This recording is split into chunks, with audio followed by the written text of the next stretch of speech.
नमस्कार। सभी दर्शकों का बहुत बहुत स्वागत। ये वीडियो हर प्राणी के लिए अर्थात महिला हो, पुरुष हो, वृद्धजन हो, युवा वर्ग हो, स्टूडेंट लाइफ में जो हों या जो नौकरी में है, व्यापार में, हर व्यक्ति के लिए ये बड़ा इम्पोर्टेंट वीडियो होने वाला है। आपको इसमें एक चीज़ ध्यान देनी होगी कि राहु और केतु के साइड इफेक्ट कब और किस भाव में, दशा की भी चर्चा होगी इसमें।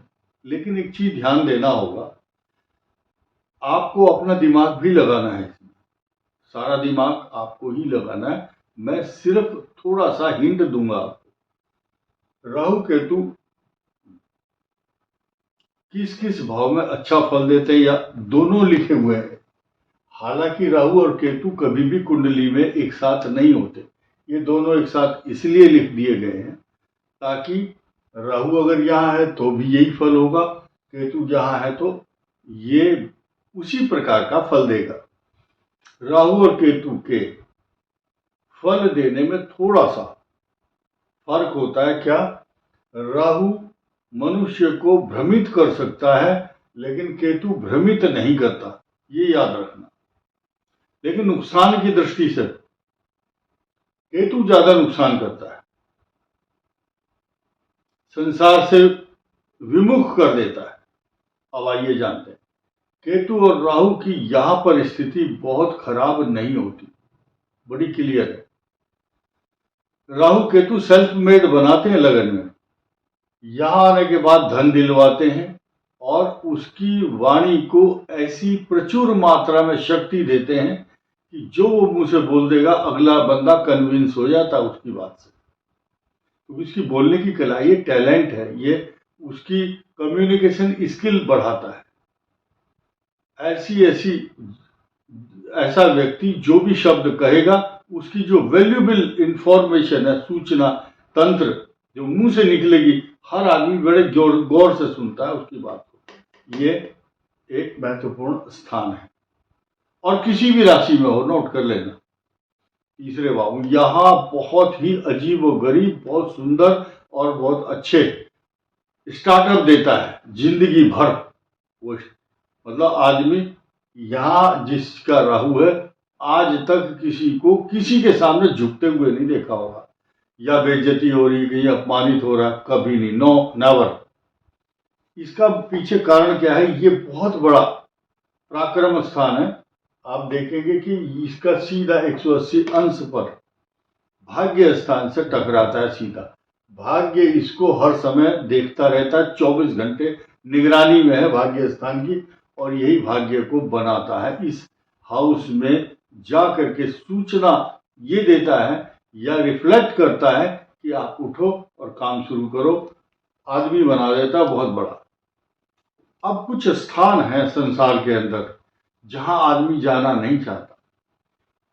किसी को कहो कि तुम हॉस्पिटल जाना चाहोगे, बोले नहीं भाई, हॉस्पिटल से, अदालत से, कानूनी कार्रवाई से और शमशान। यानी कि कहीं भी कोई आदमी नहीं चाहता कि किसी की 13वीं पगड़ी रस्म या हॉस्पिटल है, जेल है, अनवांटेड जो प्लेसेस हैं वहां नहीं जाना चाहता आदमी। लेकिन ये जो ग्रह है, ये राहु केतु, ये राहु केतु यहां पर, और यहां आप कंफर्म समझिए, सर्टिफाइड, ये अपमान का भय और बीमारी यहां आने के बाद कई प्रकार की परेशानियां देता है। लेकिन सभी राशियों में नहीं, नोट कर लेना। बहुत से लोग कमेंट करेंगे अरे मेरा राहु है, मैं तो जेल में गया नहीं कभी। अगर नहीं गए और आपकी खराब राशि है तो भविष्य में नंबर आ सकता है। इस बात से, इस संभावना से इनकार नहीं किया जा सकता। और ये जो भाव है राहु केतु अगर यहाँ बैठते हैं तो लाइफ पार्टनर या आपके वो पार्टनर बिजनेस के बड़े डिप्लोमेटिक, आपके खिलाफ षड्यंत्र करने वाले ऐसे कॉन्स्पिरेसी रचते हैं कि आपको पता भी नहीं चलता, आपको पता भी नहीं चलेगा और वो काम हो जाएगा। राहु और केतु यहां बैठ करके आपके लाइफ पार्टनर, आपने देखा होगा, मुझे बोलने में बड़ी दिक्कत आती है, बहुत लोगों के घर में झगड़े हो जाएंगे जिस दिन हम एकदम असलियत ग्रहों की बताने लगे, हंगामा हो जाएगा पूरे देश में। लेकिन हम अपनी बात को रोक कर रखते हैं, कारण क्या है, जरा सा बोले और जरा सी सावधानी हटी, बहुत बड़ी बड़ी दुर्घटनाएं हो जाएंगी देश में। इसलिए बड़े संयमित शब्दों का ही प्रयोग करते हैं। यहां बैठने में बहुत सारे छल कपट होते हैं और राहु केतु के। अब जिन जिन के राहु केतु होंगे मैरिज लाइफ में या पार्टनर्स के अंदर, वो विस्फोटक स्थिति हो जाएगी। इसलिए मैं अपने मुंह से उन शब्दों को रोक करके चल रहा हूं। यानी कि जिनका भी लाइफ पार्टनर यहां राहु केतु हो, यहां भी हो, ये दोनों की दृष्टि यहां भी है।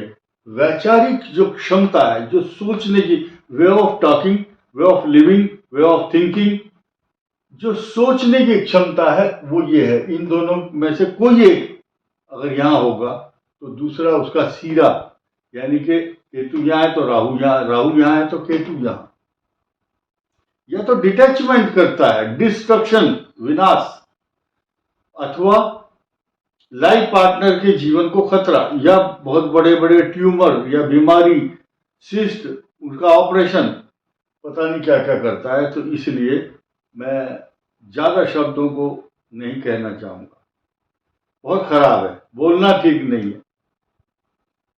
और अब यहां जो हाउस है ये भी कॉन्स्पिरेसी, कोई आदमी आपको षड्यंत्र के तहत बहला फुसला करके, बहुत ऐसे समाचार आते हैं, आदमी को बुला लिया फोन करके, रात को उसका किडनैप कर दिया। तो ऐसे राहु केतु वालों के साथ षड्यंत्र होता है।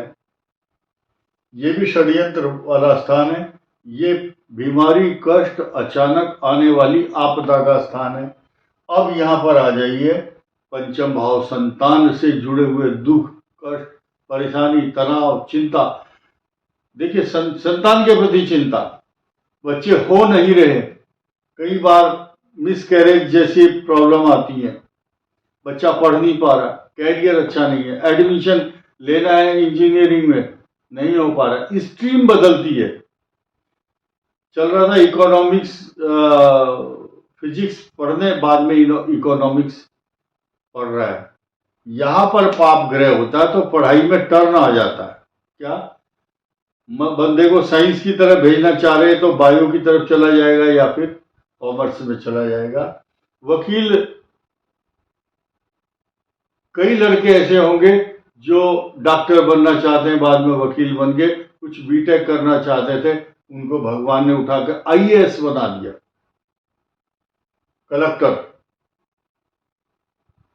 और कुछ लोग छोटी मोटी बिजनेस कर रहे थे, वो जज बन गए। ये भाव बहुत अच्छा नहीं है। इनसिक्योरिटी, संतान के प्रति चिंता जीवन भर बनती रहती है।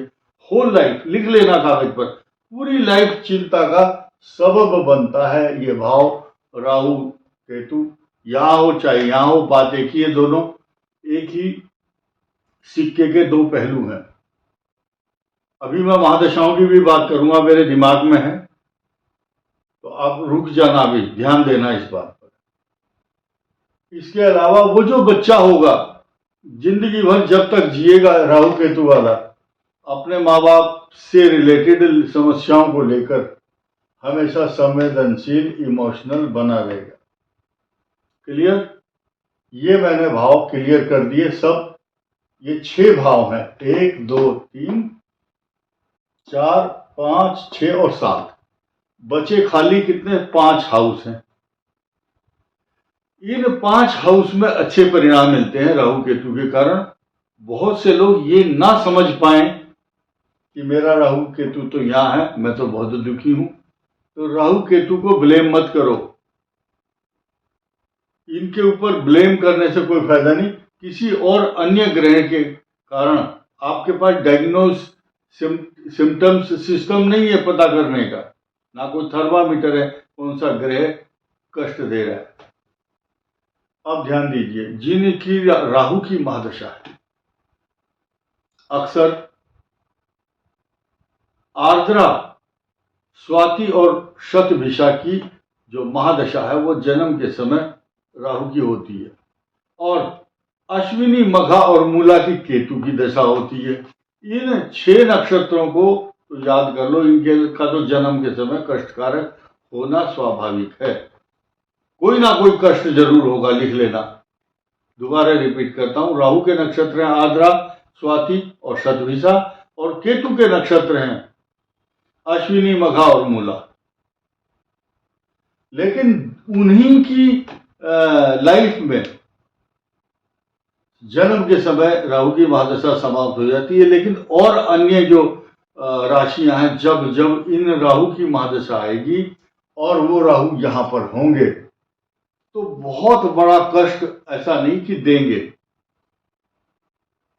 लेकिन यहां जैसे मैंने बोला था, अनवांटेड स्थान जैसे आप जाना नहीं चाहते वहां भेज देता है आदमी को। तो कई प्रकार के कष्ट, परेशानी, तनाव, चिंता, 1, 2, 3 और 4 इन भावों में कष्ट मिलता है। कई बार एकादश भाव में राहु और केतु हो तो भी कष्ट देते हैं। तो राहु और केतु के लिए क्या करना है, तो ध्यान से सुनना। जिनके राहु और केतु कष्ट दे रहे हैं, नीम के पत्ते लाकर अपने पास रखें, और लाकर के अगर आप रख लेते हैं, या उनकी टहनी घर के किसी कॉर्नर में टांग दो और हर बुधवार को उसको चेंज करते रहो। नीम की टहनी में चाहे 10-20 पत्ते हों, लाओ, रस्सी से बांधो, गेट पर टांगो या साइड में कहीं भी। वो नीम का पत्ता का जो कड़वापन है वो राहु केतु के द्वारा होने वाले जो साइड इफेक्ट या नेगेटिव एनर्जी का दुष्प्रभाव नहीं होने देंगे। अब देखिए, राहु क्या है, राहु की और केतु की निगेटिविटी समाप्त करनी है तो 1 टिकिया कपूर और नमक, ये टाटा वाला नमक हो या डली वाला मोटा नमक, पीस करके उसका पोछा आपको हर जगह लगाना चाहिए।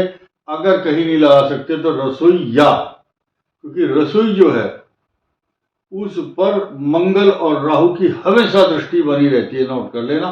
जो मेन एंट्री है वहां आप नमक का पोछा और वो कपूर वाला जरूर लगाएं। 1 टिकिया आधी बाल्टी में डाल दो, नमक डाल दो 2-3 चम्मच, लगाओ, निगेटिविटी समाप्त हो जाएगी। और बहुत सी चीजें ऐसी हैं जो आपको हर प्रकार के कष्टों से मुक्ति दिलाएगी। देखिए, विष्णु सहस्त्र नाम स्तोत्र को क्यों बोला जाता है, क्यों पढ़ते हैं? 9 ग्रह हैं और 9 अवतार हैं भगवान के, वो 9 ग्रहों को कंट्रोल करते हैं। अगर आप विष्णु सहस्त्रनाम स्तोत्र का पाठ करते हैं, 9 के 9 ग्रहों की शांति होती है। भगवान राम सूर्य के प्रतीक है, कृष्ण भगवान चंद्रमा के, ऐसे ही ये 9 के 9 अवतार, मंगल जो है नरसिंह अवतार के हैं।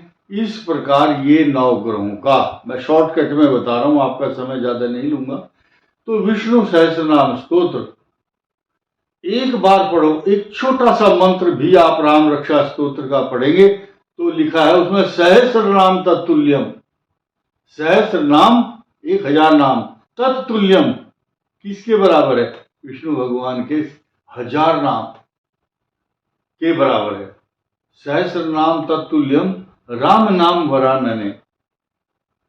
इस वीडियो में इतना ही, धन्यवाद, नमस्कार।